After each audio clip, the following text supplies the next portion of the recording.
Bonjour. Avant de commencer de partager avec vous la parole de Dieu, je voudrais présenter une personne pour ceux et celles qui ne la connaissent pas. Présenter la personne qui me supporte ou qui me porte depuis, je dirais, 33 ans et un jour. Elle a du courage. Enfin, le Seigneur lui a donné du courage. Mais je vous présente mon épouse, Gertie, pour ceux qui ne la connaissent pas.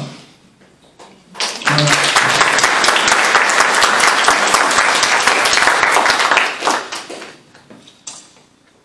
Seconde chose, je voudrais aussi demander pardon à l'Église, pardon aux membres de l'ancien CA.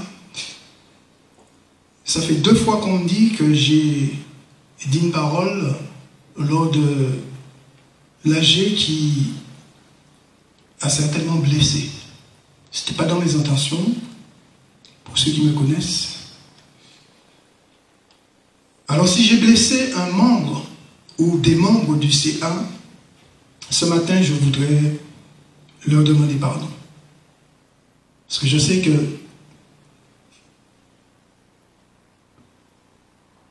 le travail qui se fait,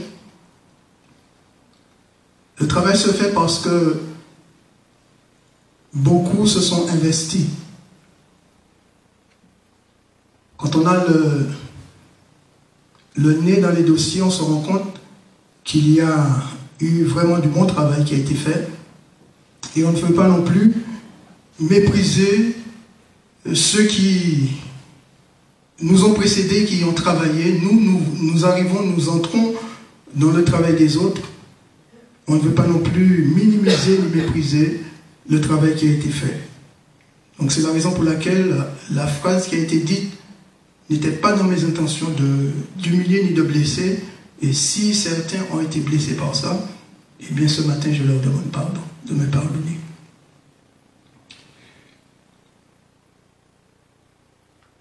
Je crois que Dieu veut vraiment élever cette assemblée. Dieu veut vraiment élever l'Église parce qu'il a placé un projet pour cette région. Et ce n'est pas sans raison qu'il nous a placés dans cette région. Et au travers de l'Église, il veut que cette région soit bénie. Il y a de l'opposition, il y a de l'adversité, mais si tous ensemble, nous travaillons la main dans la main comme une vraie famille de Dieu, alors nous sommes en mesure de voir la gloire de Dieu se manifester au travers de son Église et dans la vie de tout un chacun ce matin. Alors bien sûr, je voudrais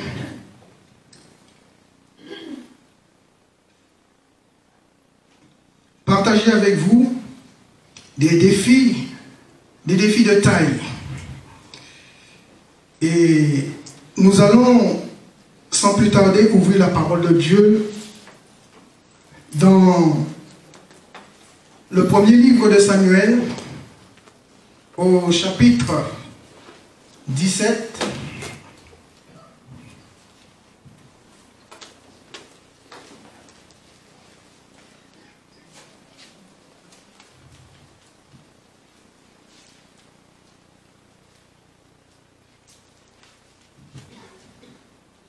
Samuel chapitre 17 versets 21 à 58. Je vais lire. C'est un long passage, mais je pense que c'est important quand même de lire.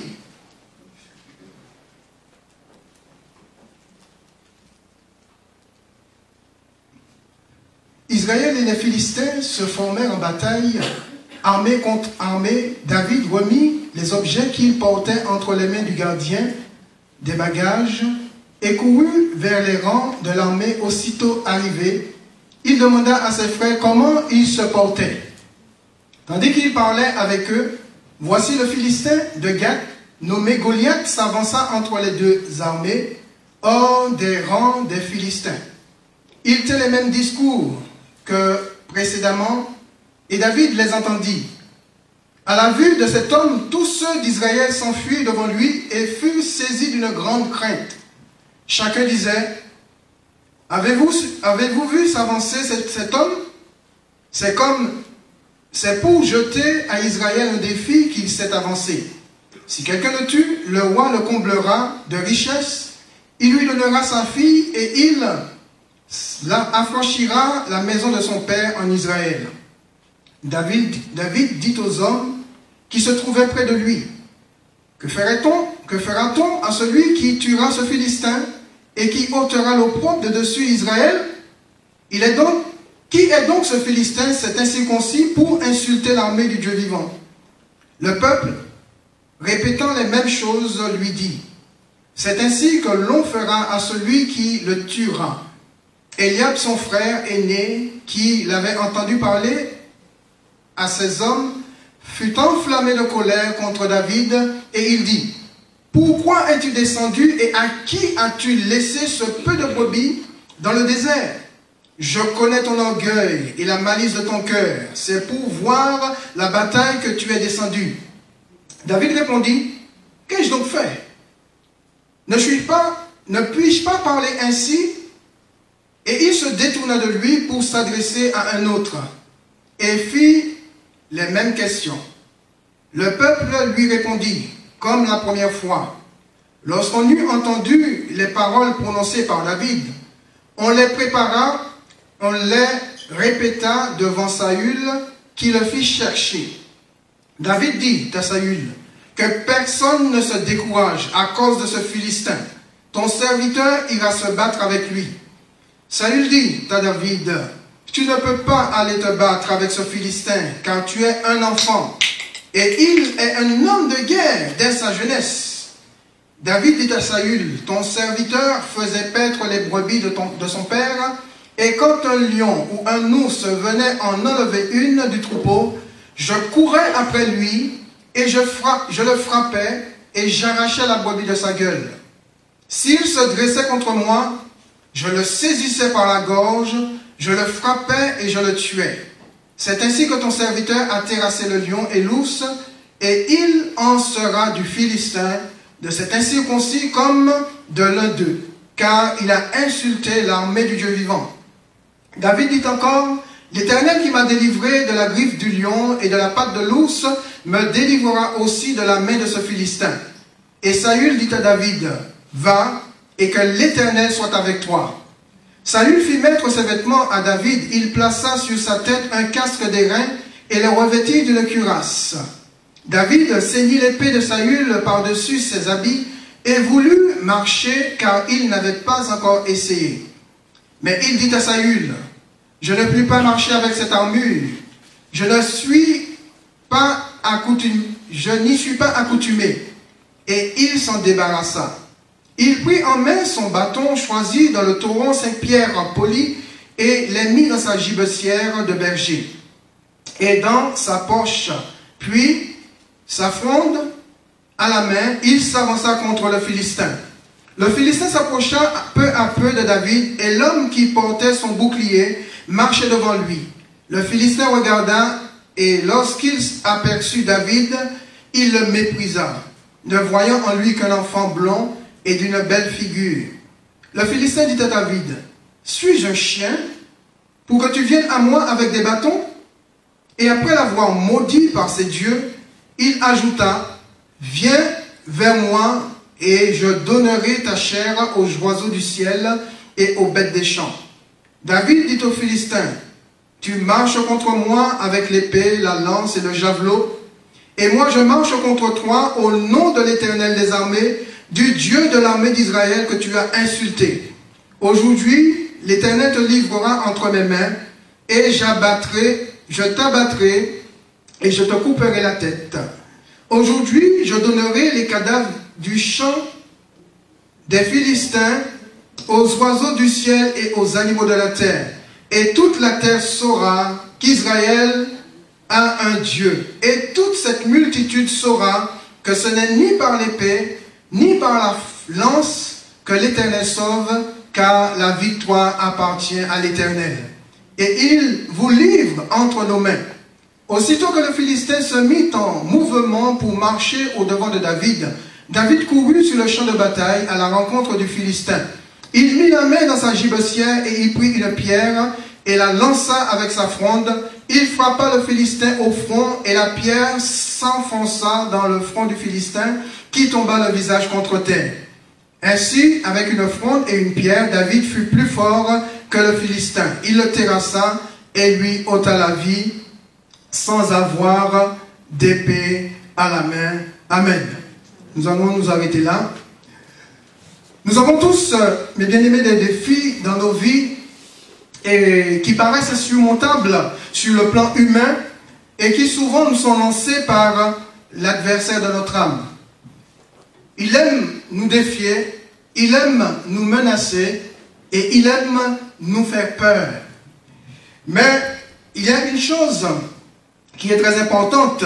Peu importe les défis lancés par l'adversaire ou les menaces faites par l'ennemi de notre âme, ce qui est important, c'est de savoir que Dieu nous a donné, en tant qu'enfant de Dieu, Dieu nous a donné la capacité de relever toutes sortes de défis et de ne pas fuir devant l'adversaire de notre âme. Que ce soit, mes bien-aimés, sur le plan individuel que sur le plan collectif. Alors bien sûr, le thème que je voudrais partager avec vous, c'est comment relever les défis et en venir à bout. Alors nous allons voir au travers de cette histoire que nous avons lue, je voudrais vraiment souligner ce texte du verset 50 qui nous dit « Ainsi, avec une fronde et une pierre, David fut plus fort que le Philistin, il le terrassa et lui ôta la vie sans avoir d'épée à la main. » Il y a pour moi trois choses dans cette histoire sur lesquelles je voudrais insister ce matin et qui nous permettra de comprendre, de bien comprendre ou de bien répondre à la question, cette question, comment relever le défi, les défis et en venir à bout. Elle concerne premièrement les promesses faites par Dieu. Ensuite, les expériences passées. Et troisièmement, le fait de se reposer sur l'auteur des promesses. Et nous allons conclure avec notre réaction face à l'adversité ou face aux défis lancés par l'adversaire de notre âme. Alors je dirais, pour relever tout défi et en venir à bout, il faut premièrement effectivement s'approcher, s'approprier des promesses divines. Les promesses faites par Dieu, nous devrions nous les approprier pour nous-mêmes. C'est tellement important d'avoir des promesses sur lesquelles nous pouvons nous appuyer dans des moments de trouble. Quand je suis dans le trouble, quand je passe par des moments difficiles, il est important pour moi d'avoir des promesses sûres, des promesses certaines sur lesquelles je peux m'appuyer pour ne pas sombrer, pour ne pas vivre, continuer à vivre dans le trouble, mais pour sortir justement dans une telle situation, dans un tel état. Et les promesses sûres, nous savons qu'elles sont dans la parole de Dieu. Ces promesses sûres, nous savons qu'elles viennent de Dieu. Et dès l'instant où ces promesses viennent de Dieu, nous pouvons nous appuyer dessus et nous pouvons nous les approprier. Ce sont bien sûr des promesses qui motivent, parce qu'une promesse qui motive est une promesse qui est en mesure de nous permettre d'aller au-delà de nous-mêmes. Quelquefois, il nous arrive d'arriver au bout.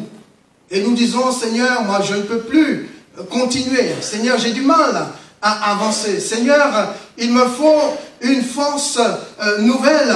Il me faut quelque chose de nouveau pour pouvoir continuer, pour pouvoir poursuivre ma route avec toi. Et là, le Seigneur nous accorde une parole, nous accorde une promesse sur laquelle nous pouvons nous appuyer et qui nous donne la force d'aller au-delà de nous-mêmes. Et nous allons voir David, les promesses qui vont le motiver, qui vont motiver ce jeune homme qui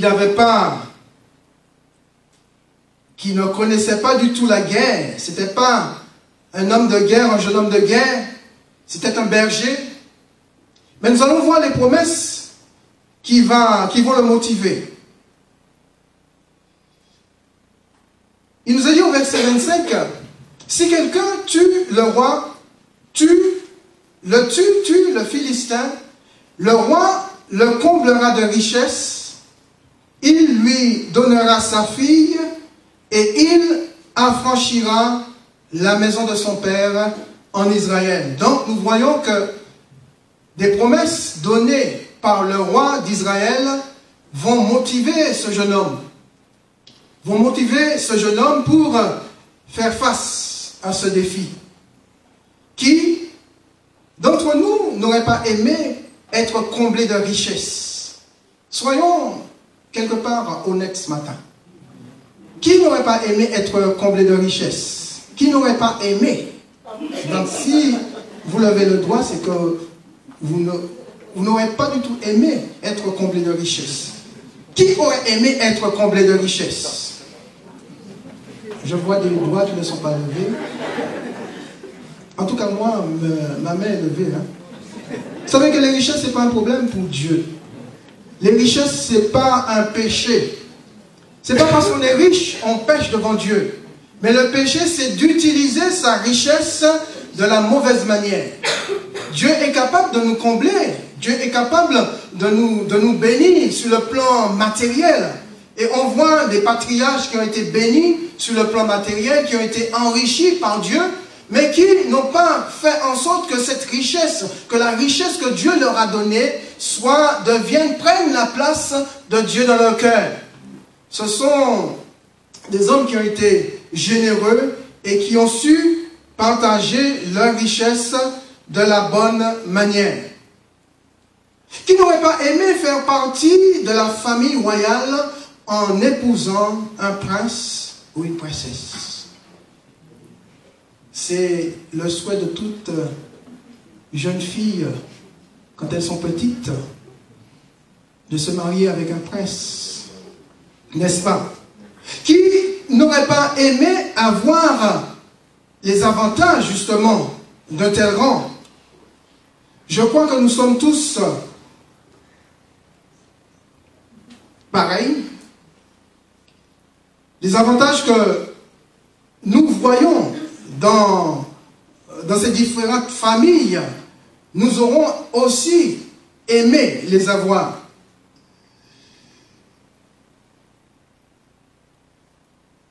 Je crois que David, lui aussi, avait compris que les promesses que faisait le roi à celui qui voulait relever ce défi pouvaient être siennes. Et il est important de savoir prendre pour soi les promesses de Dieu, savoir faire siennes les promesses de son roi. Et je crois qu'il est important pour ceux qui veulent relever toutes sortes de défis et en venir à bout,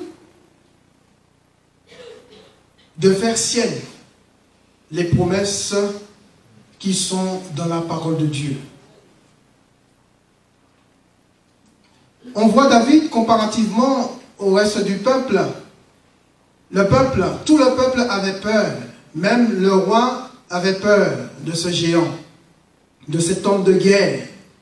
Mais David, lui, il va non seulement saisir les promesses faites par son roi, mais il va se confier dans la personne de son Dieu, celui en qui il avait pleine confiance.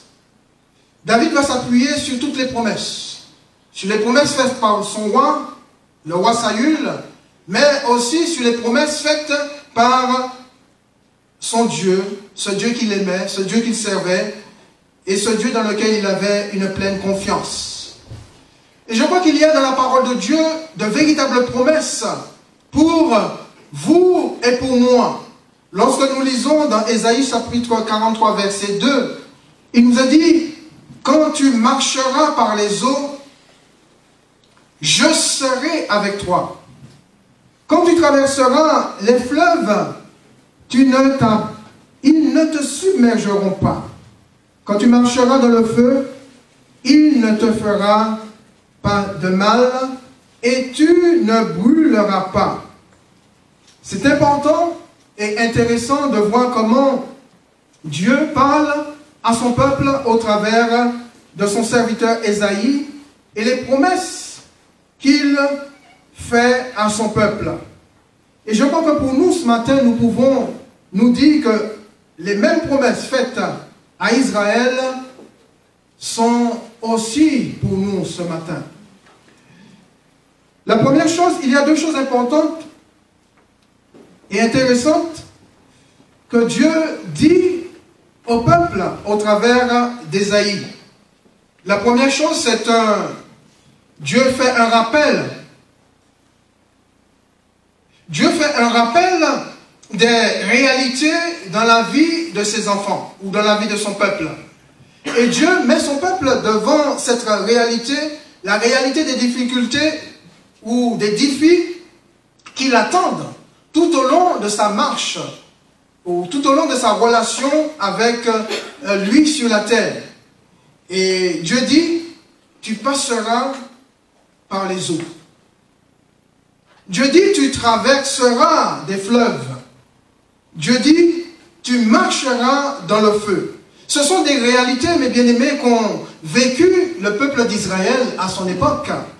Mais c'est des réalités que nous vivons, nous aussi. Et chaque jour de notre vie, nous vivons ces mêmes réalités. Nous passons par des eaux, nous passons par des fleuves, nous passons par quelquefois le feu. Nous sommes des fois au milieu d'une fournaise. Mais il y a quelque chose d'important, c'est que Dieu nous donne cette réalité. Et c'est la deuxième chose importante que Dieu dit à son serviteur pour son peuple et que Dieu nous dit ce matin. Dieu nous rappelle la réalité de sa présence. Et quand nous voyons dans Matthieu au chapitre 28, verset 20, Jésus lui-même dit à son peuple ou à ses disciples, voici, je suis avec vous tous les jours jusqu'à la fin du monde. C'est important de toujours se rappeler que le Seigneur ne nous a pas laissés seuls. Nous sommes accompagnés. Et continuellement, constamment, jour après jour, minute après minute, seconde après seconde, mois après mois, année après année, jusqu'à ce que le Seigneur revienne, le Seigneur est avec nous. Je suis avec vous, dit Jésus, tous les jours, jusqu'à la fin du monde. Saül et tout le peuple avaient oublié cette réalité de la présence de Dieu, que Dieu était avec eux. Bien sûr, Saül avait désobéi et Dieu l'avait rejeté. Mais le peuple avait oublié que Dieu marchait avec lui, que ce peuple-là n'était pas n'importe quel peuple, c'était vraiment l'armée du Dieu vivant, du Dieu d'Israël, et David le souligne. Et quand on oublie que Dieu, que le Seigneur, non seulement il vit en nous, mais il est avec nous tous les jours jusqu'à la fin du monde, alors on a du mal à venir à bout des défis et à gagner les différentes batailles qui se trouvent là devant nous.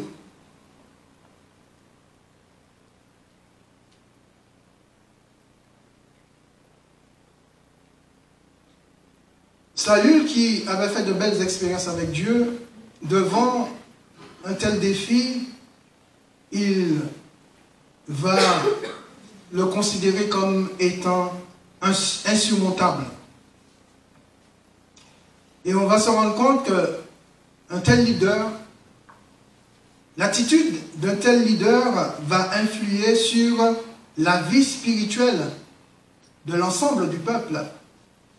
Puisque le roi, lui, avait peur, eh bien, comment se fait-il que moi, j'aille me battre contre ce Philistin? Alors que le roi, lui, il a la responsabilité de mener le combat, de mener la bataille. Soit était Saül le premier qui devait se dire, eh bien moi, je vais me battre contre ce Philistin et je vais enlever l'opprobre qu'il a jeté sur l'armée du Dieu d'Israël. Mais la Bible nous dit qu'il avait peur. Et puisqu'il avait peur, il a communiqué sa peur à tout le peuple. Mais ce petit jeune homme, qui lui va quitter ses brebis pour amener à Dieu, pour amener à ses frères ce que son père lui avait donné,